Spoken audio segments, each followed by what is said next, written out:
Bom, vamos mergulhar numa análise muito profunda hoje. A gente vai explorar uma mudança de paradigma, que é literalmente uma virada de chave, sabe?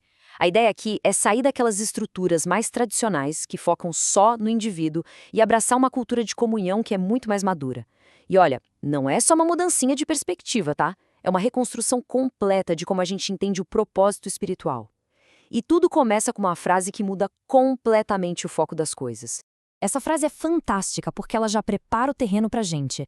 Ela mostra que o grande objetivo não é ficar num culto passivo, sabe, adorando de longe. Pelo contrário, é sobre uma conexão ativa, uma conexão de família.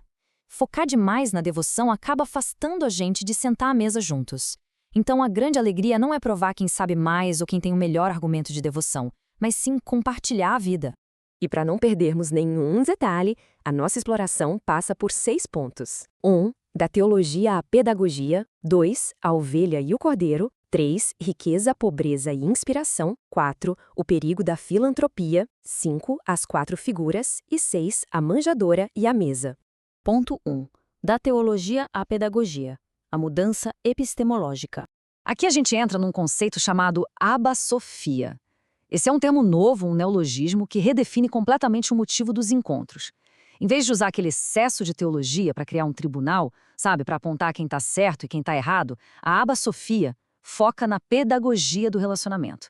É literalmente trocar um ambiente de punição e julgamento por uma sala de aula de conexão. O conhecimento é construído na partilha e não imposto goela abaixo. Isso cria um contraste prático que é muito revelador. De um lado, a gente tem o culto de devoção, que carrega uma expectativa bem infantil, né? A ideia de que o divino serve só para proteger a gente, garantir que nada de ruim aconteça com os nossos interesses. Do outro lado, vem a mesa da comunhão, que exige maturidade. Aqui, a gente abre mão do direito de ser salvo sozinho para assumir a responsabilidade de se sacrificar pelo bem comum. É uma troca gigante de garantias pessoais por responsabilidades mútuas. Ponto 2. A ovelha e o cordeiro. A mudança de identidade.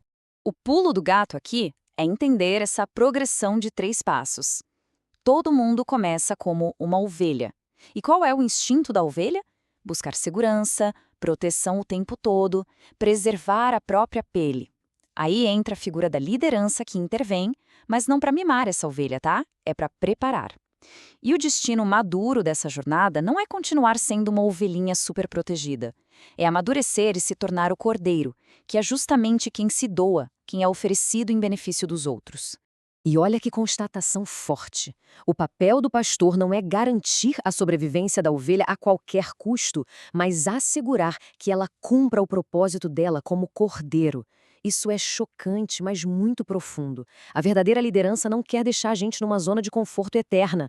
O líder não está ali para garantir uma vida egoísta, mas sim para preparar a gente para um serviço completo e abnegado. Ponto 3. Riqueza, pobreza e inspiração. A mudança de ação.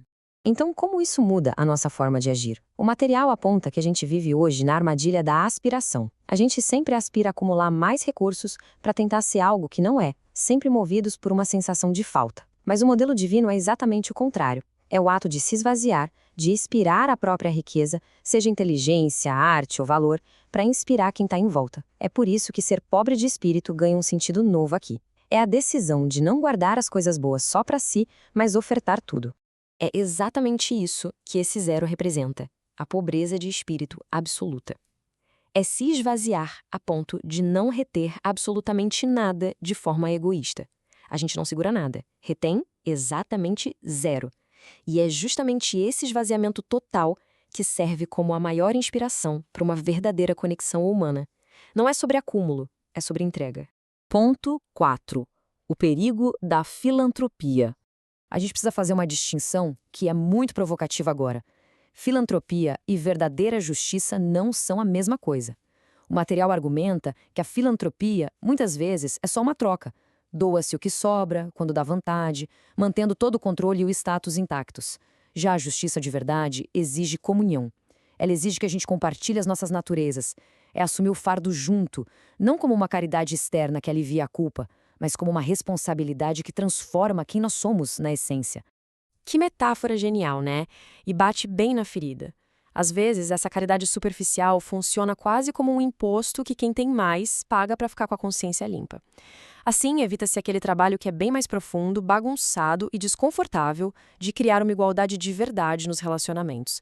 É a tentativa de resolver a fome do outro sem nunca precisar sentar na mesma mesa que ele.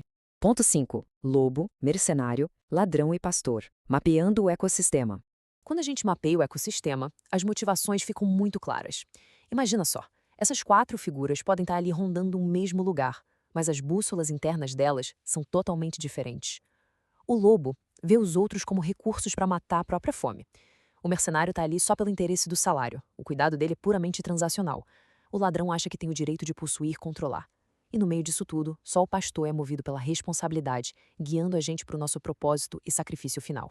Mas olha que fato curioso e até divertido desse material. O nosso lobo-guará, aqui do Brasil, tem uma dieta que é muitas vezes vegetariana.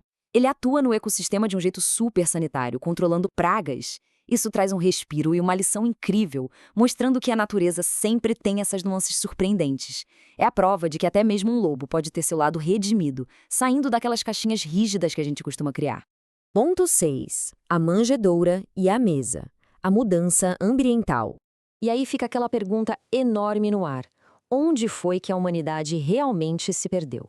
É um convite para a gente olhar além das respostas teológicas mais óbvias sobre os erros e a corrupção humana. A resposta surpreendente é que o grande desvio aconteceu na mesa de jantar. Isso mesmo, foi quando o ventre virou um deus, e a vida inteira foi reduzida a satisfazer as nossas necessidades básicas, garantir direitos e olhar só para os próprios interesses. A corrupção não precisou de rituais complexos, ela aconteceu no consumo egoísta, no exato momento em que a gente parou de compartilhar a vida. É por isso que a manjedoura ganha um significado completamente diferente aqui. A gente costuma romantizar a manjedoura, né? Mas ela simboliza a forma mais baixa e reduzida da condição humana. É literalmente um coxo onde se saciam necessidades físicas. Então não é um lugar para se acomodar e ficar. É o ponto de partida, é o fundo do poço de onde a gente precisa obrigatoriamente amadurecer e sair. O que nos leva ao grande chamado final. A gente precisa deixar essa manjedoura de necessidades para trás e finalmente sentar à mesa da comunhão.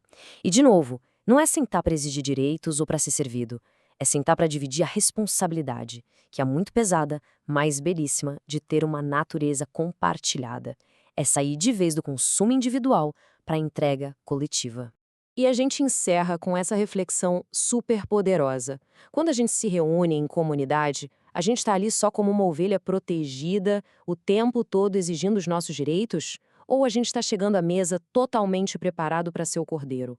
É uma pergunta que fica martelando na cabeça, porque no fim das contas é a resposta a ela que revela o nosso verdadeiro nível de maturidade.